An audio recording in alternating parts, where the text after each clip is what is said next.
Ciao! Welcome to Maria Teresa's kitchen. In this video I want to show you how to make a flourless almond cake.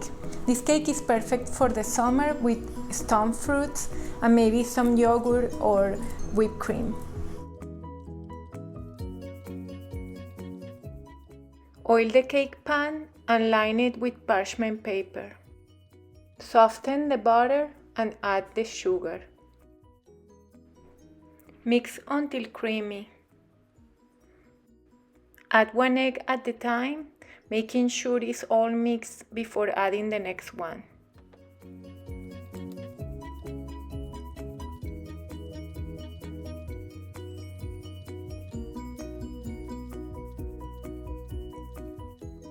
When everything is incorporated, mix all the dry ingredients together.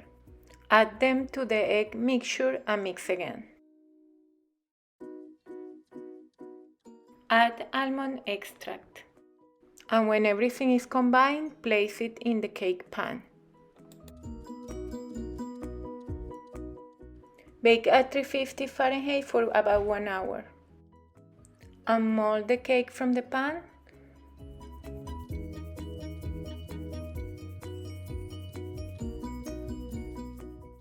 And decorate it with powdered sugar.